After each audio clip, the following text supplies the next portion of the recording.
Welcome to High Growth Matters, an open comp podcast for influential players in the pre-IPO ecosystem. This show shares insider knowledge about building a badass business, and the expert conversation you're about to hear will cover everything you need to know about hiring and retention, fundraising, leadership, diversity, and more. Let's get to it. Hi, everybody. Welcome to another episode. I'm Caitlin Allen, VP of Marketing at OpenComp and one of your co-hosts. And I'm Nancy Connery, the other co-host. In conjunction with Caitlin, I am co-founder of OpenComp and founding principal for Connery Consulting, and couldn't be happier to be here today with you all. 100% on the same page. Folks, it is my pleasure to introduce our guest speaker, Chris Starr, who is currently a senior recruiter for engineering executives at Airbnb, and we'll dive into his background here in a bit. The topic we are going to talk about today is all related to what human resources and people success professionals need to know about recruiting. It's well known from studies that it can cost up to 25 months of an employee's salary to replace him or her. That can be slightly less for mid-level managers and so on. But regardless of those specific numbers, they underscore how important it is to get the right employees in the front door, and to do so in a way where they're going to stick around, particularly in an economy where there's a lot of scrutiny paid to headcount these days. So we're going to dive into all these things with Chris about how to do just that. Chris, welcome to the podcast. Awesome. Thank you for the opportunity. Pleasure to be here. It's going to be super fun. So let's dive in and introduce you to folks. Tell us a bit about your, dare I say, unusual career path and how you got to where you are.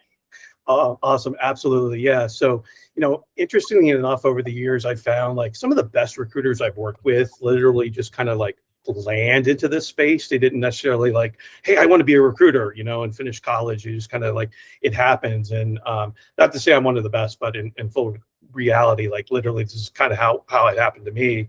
I started my career in the Marine Corps, did 4 years. And then ended up recruiting as a headhunter, supporting basically CIA, NSA, DOD level clearance engineering support, specifically like about 8 years as a headhunter or agency recruiter. And then I pivoted in-house and went to work for Booz Allen Hamilton. I was one of their first sourcing recruiters. I think there were about five of us as they were moving into this model of a sourcer partnering with a client-facing recruiter. And then I had an opportunity to switch over and become a client-facing recruiter after about 10 years. I had a phenomenal opportunity to get into more of the tech space and joined Oculus pre-IPO. I was employee 59 and their first senior recruiter. And then, networking from Oculus, I ended up getting into a really cool AI consumer robotics company called Anki. They had this cool little robot Cosmo that one of my favorite stories was my daughter is not a techie, but as soon as I had Cosmo, she was into like programming this little robot to do all sorts of cool stuff. So that was awesome. And then really quickly, yes. I was at Lyft, I was at Andreessen at the time. I think you were at Anki, and Anki was one of our portfolio companies. Mm-hmm. Literally, it was what everyone got each other for Christmas that year because it was like the cool toy. I'm pretty sure that Oprah said she was like one of her picks or something like that. It was, yep, one of the holiday. And it's very unfortunate they ended up going out of business. They had a hard time getting a round of funding, but phenomenal engineering culture there, phenomenal team. I'm actually still connected with a lot of those folks. And so it's really cool to see that actually Boris, the CEO, is now head of trucking at Waymo. So still in that like AI robotics space. Neat. And I'm so sorry I interrupted you. So you were at Anki and then some other tech companies that a few people heard of. Where I got to meet you, actually, Lyft recruited me. I was able to be one of their first external hires as they were building out this executive recruiting team. And Caitlin, you and I used to ride on the train together, walk from the Caltrain station. So always awesome to have you jump on the train and connect. So, but yeah, and then There was unfortunately a layoff at Lyft towards the end of 2020, and one of my managers linked me in and networked me with Airbnb, and a year and a half later, here I am. Great. That's very what a great path that you've taken. We've had actually a lot of crossover, including, Chris, the fact that I didn't plan on going into recruitment and talent acquisition and HR either. Right? So it's fascinating how we kind of, get this career path. And I actually think that those who don't actually set out saying that they're going to go into recruitment tend to be the best in the field. So yeah, I'm excited to learn more. Passion, right there, yeah. I think it's just there's this passion of helping people that just comes out naturally, and this career just it progresses quickly, and you just get so much fulfillment in it. Exactly. I couldn't agree with you more. And I just learned a lot about you that I didn't know, that, one wouldn't know just kind of looking at your background. But, can you give us kind of one or two more things that your colleagues, don't know about you that would be, fascinating to this audience? Well, I didn't put a fresh shave on my head, but I have been shaving my head since 1993. My kids have never seen me with hair. My son is just turned 28 in July, and our daughter is in college in Toronto, and she'll be 21 in December. So it gives you the idea of how long I've shaved my head. But originally it was to be different when I was in the Marine Corps. I didn't want to have that high and tight. So I was like, oh, I'll shave my head just to be a wee bit different. And then another little side tidbit on that one, I think some people know, but not everyone does. Speaking of my son, I met my wife when I was in Savannah, Georgia, Paris Island, just after boot camp, and met her in April. Kind of got this infatuated love thing going on as youngsters, and we were pregnant in October, got married in November, and this November we'll have 29 years together. So wow. Very blessed and honored to meet my best friend, and our son and both our kids are just phenomenal. So great, wonderful path you've taken personally and professionally. Very exciting. So thank you. I did get in trouble with Mama the other day as we were talking about years, and I said 28. Well, and she quickly corrected that to 29. I said, okay, sorry about that. I owe you. Maybe my contracts could not get renewed this year. You heard it here. So miss you dinner. I love those little anecdotes. I feel like they really round out the professional story. So thank you for sharing them with us. Yes. Maybe transitioning to some more career-focused questions. I'd love to start out just by level setting around maybe a common misconception that you believe HR leaders or people success professionals might have, or that they commonly have in your experience that you disagree with. Is this in relation to like the recruiting HR side? Yeah, like about recruiting. What are common things that HR might believe about recruiters or recruiting that they could think of differently? Yeah. I think, you kind of touched on this in the beginning about, when the cost of per hire, right? And the cost of replacing folks. And as a recruiter, one of the, I think, misconceptions I've seen is where HR or business partner may not feel that recruiters are weighing more on hiring goals and metrics. Like, I have to have 6 hires this month. I have to have 7 hires this quarter. And we're focusing on the hires and not necessarily, are we getting the right culture fit? Are we getting the right hires for this opportunity, the right hires for the team, and looking at it more in like long term. But I feel, in my experience, that's something that I try to do throughout the process, like constantly evaluating from each interaction, from a culture fit. Are there any, flags or signals? Is there a conversation that I had that gives us insight into something that maybe one of the interviewers or hiring managers could flag in their conversation to get signal? But yeah, I was thinking just now, back in my Booz Allen days, Stacy was our receptionist, and she had been the receptionist in this office in Colorado for like 8 or 9 years. And I trusted her. She met every candidate. They would check in. And I probably on a hand could count the times that she pinged me on like, hey, this person was really disrespectful. They barely gave me the time of day. And as soon as the hiring manager walked in, they disregarded me, things of that nature, right? And it was just, I think those are good signals to have and see again as you're going through the process. So what you're saying is you're not somebody that's only trying to close a quota. Absolutely. I never focus on that.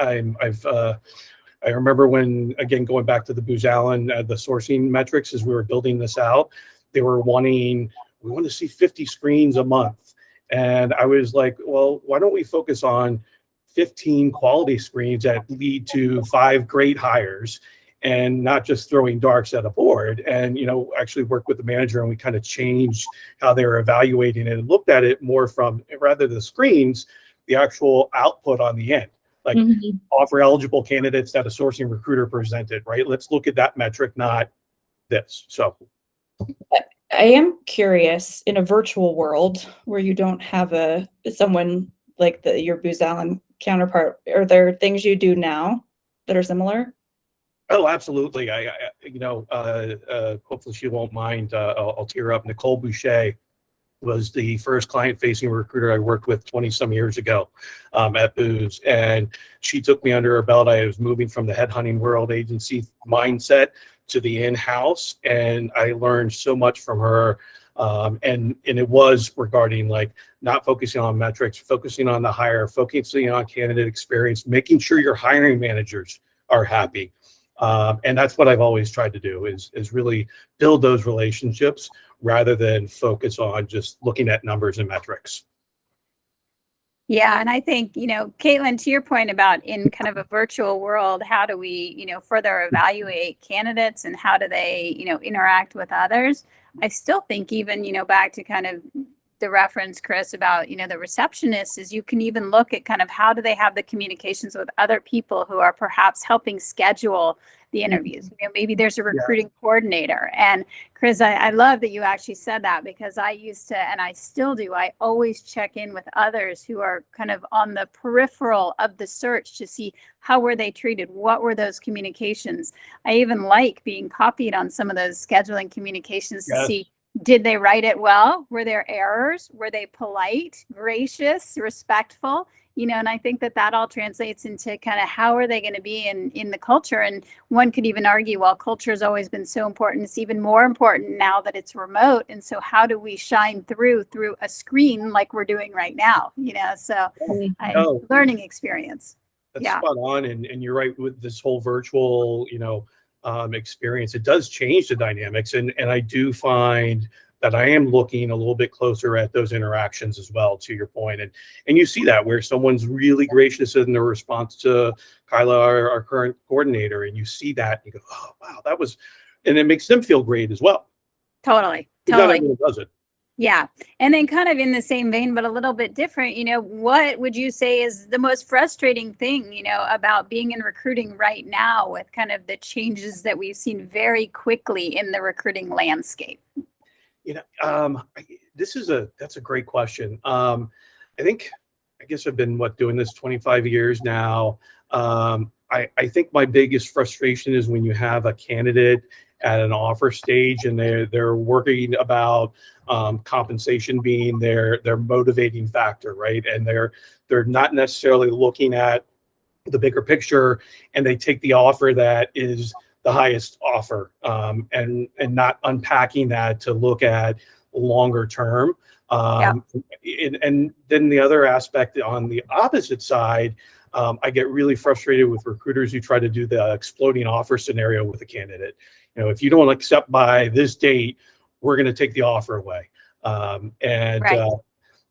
think that's just, to me, culturally, that's a flag and a signal about a company if someone's going to allow that to occur. I don't think that's the type of company that I personally want to align myself with. Actually recently had a candidate this happened with. She was interviewing with another company. She'd shared that with me. And she was concerned that there was someone working who might have understood or heard she was interviewing, and that was going to jeopardize her offer. And we talked through this, and I shared my insights as a recruiter on that. And it happened exactly as we talked about. And they pushed her really hard to stop interviewing at other places, or they were going to take away this offer. And she said, you know what, Chris, I thought about what you said, and you're right. I don't want to work for that company. I don't want to work for that manager if that's how they're going to treat me.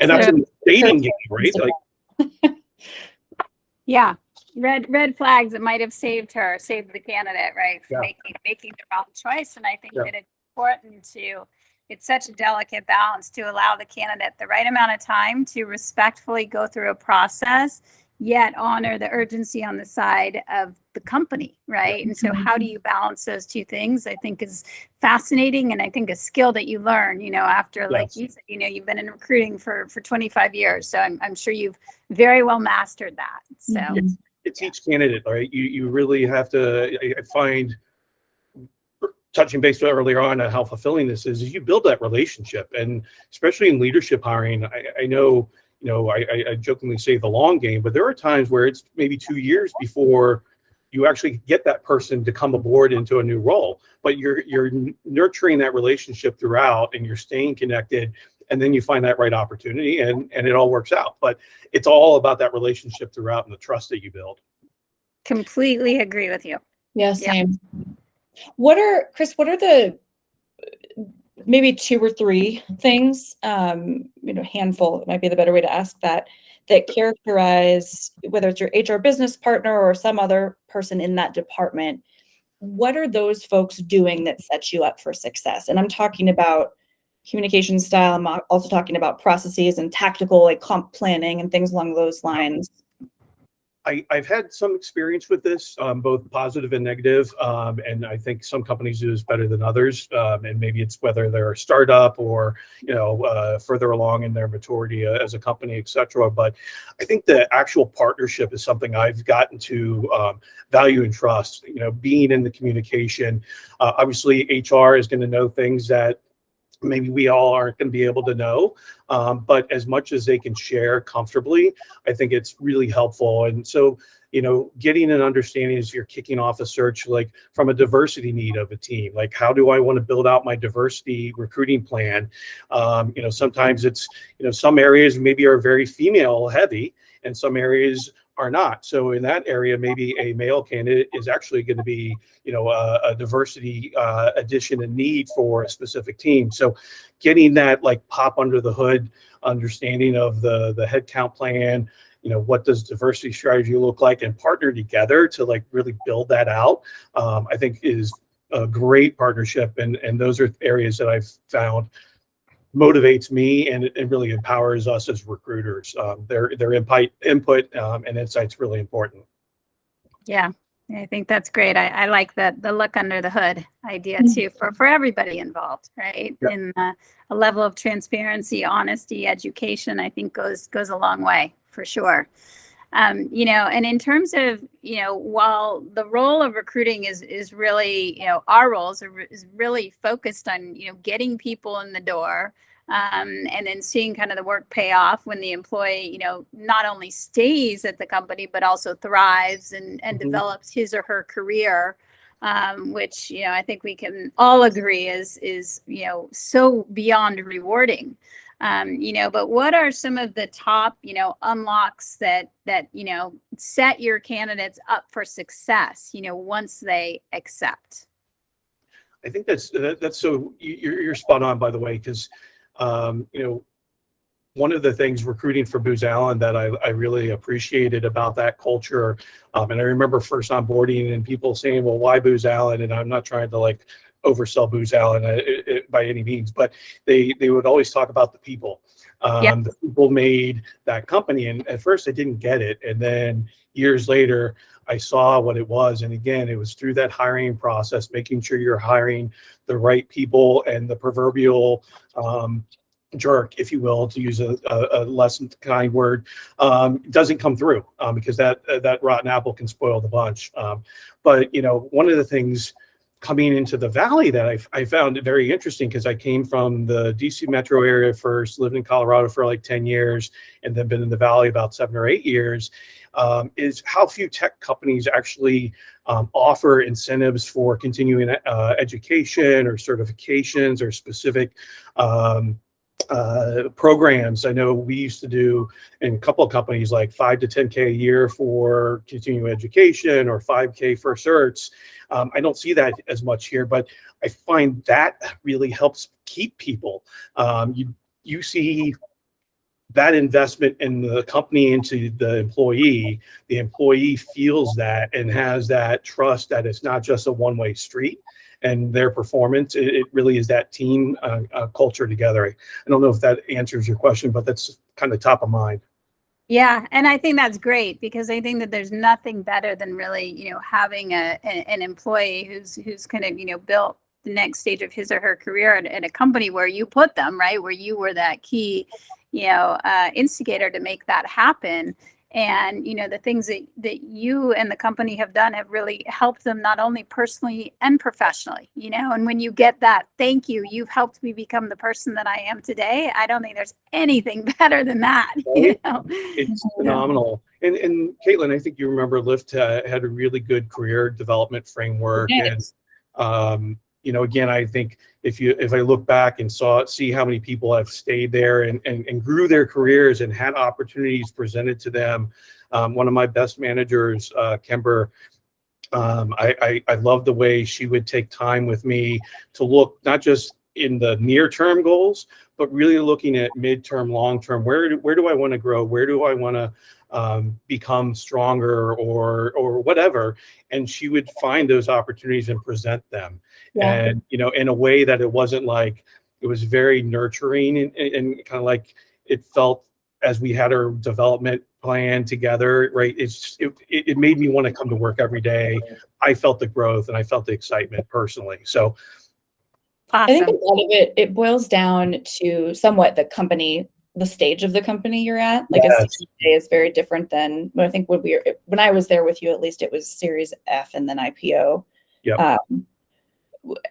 As an anecdote, I got included yesterday in being part of the career leveling and pathing exercise at our company, and it's Series A, so it's very early. So I'm really excited about what I'm going to get to learn there, just because I've not been part of it yet. But I do agree with you. I think the development is it helps you feel like you're part of a work family, in addition to just a work crew, for lack of a better phrase. I am curious on one thing related to retention, Chris, and I think some of it, the reason I'm asking is because I think the conversations you have with people around compensation, it really can shape how they understand it throughout the life cycle of their employee experience. And so I guess I'm leading up to a question, which is asking for your reaction to a study I just read, and it said that when it's now 1/3 of the workforce is looking for a new job, as opposed to double that earlier this year, but comp is still the number one reason why.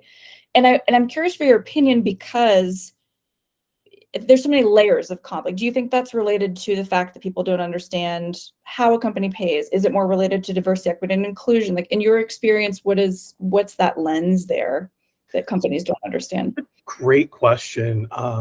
And I think to your point, there is definitely a lot of nervousness. I'm seeing candidates, that I'm engaging with, especially getting late stage with offers. I recently closed a candidate that was really concerned about start date. Like, if I push this out too far, do I need to worry about losing an offer? And so I took that very much to heart, and took time to share at least our insights into Airbnb's business, leadership, as we're keeping an eye on everything, and really try to put that person at rest, that take that time off, enjoy a little bit of a break before you come and start, and we're still going to be here, and you're going to be even more excited to come in because you've got that break. But yeah, I think compensation, it goes back to what I said earlier. That's I think it was one of my first mentors. And granted, now in the Bay Area, this doesn't sound like anything, but back in the day, $250K salary would be a lot of money. And we would say, if they pay you $250K and you don't like to go up and work every day, you don't like the team you're participating in, you don't have career growth, that money is going to mean nothing at some point. And it's going to weigh on your personal life. It's going to weigh on a lot of other factors that you're not going to think of because you're so unhappy, but you took the job for the money. Mm-hmm.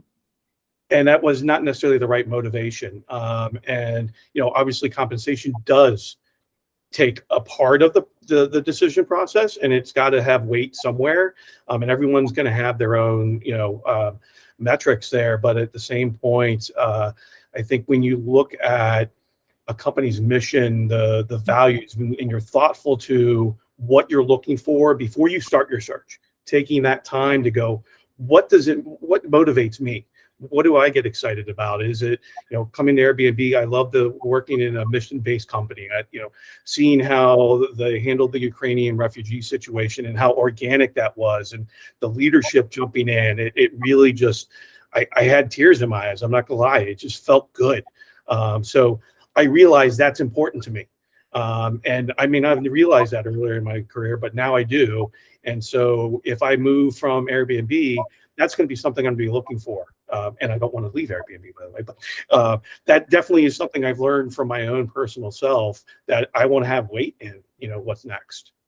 Yeah. And I think, to that point as well, it's so important to think just beyond the compensation piece. Of course, it's a very important piece. Of course, it provides for you, your family, whatever your situation might be.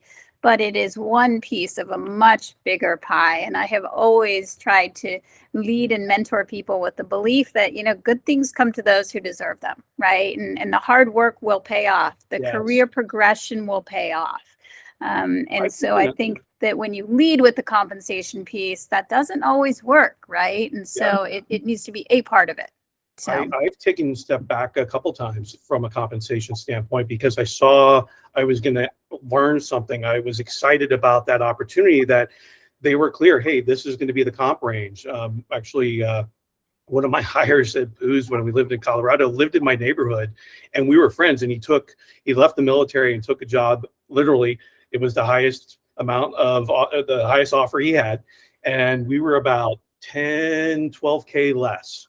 And so he did that for about 6 months, realized this wasn't for him, came back to us, and we hired him. But we had that conversation of like, the comp is here, and I live in the neighborhood that you live in. I understand why you're asking for this, but this isn't what we're able to do, because it was contract based, right? Like, X person gets X amount an hour, so on and so forth. But anyhow, he ended up staying with Booz another 8-10 years after that. So again, it was interesting to see him go through that progression as a recruiter and then actually come back. And I always keep that door open, as well. When I talk with a candidate, I'm not going to judge. You do what you're going to do and how you're going to do it, and that's fine. But you know what?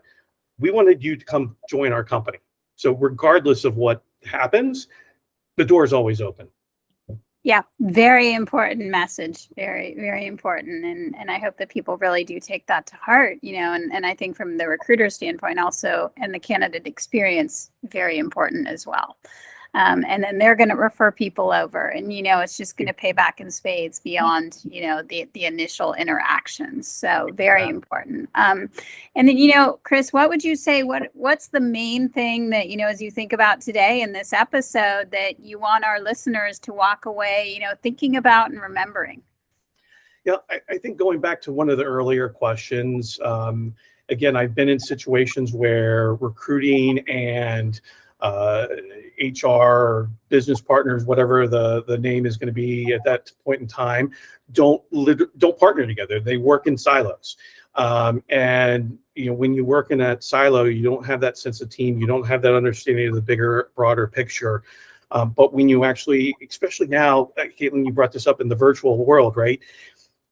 You feel we're working in our house by ourselves. We're not turning around going, hey, let's go do this, right? So it's actually taking that time, not to just feel like you're putting another Zoom meeting on someone's calendar because you're worried about that. But I've done that with our HR talent partners and the businesses I'm supporting.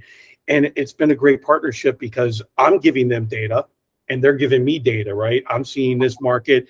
They may see something differently, and you're sharing that information, which I always use the phrase teamwork is dream work, makes the dream work. So I hopefully like that resonates. That's great. That's an incredible takeaway. I might adopt your phrase if that's okay. Well, Chris, thank you so much for sharing your experience and your insights with us. This has been super fun. Awesome. Yeah. Thank you. It has. Thanks, Chris. This was wonderful. Cheers. Win top talent while strengthening runway with OpenComp. Thousands of the world's fastest growing companies use our compensation intelligence platform because it offers the most competitive benchmarks and insights available. To learn more, visit app.opencomp.com/signup.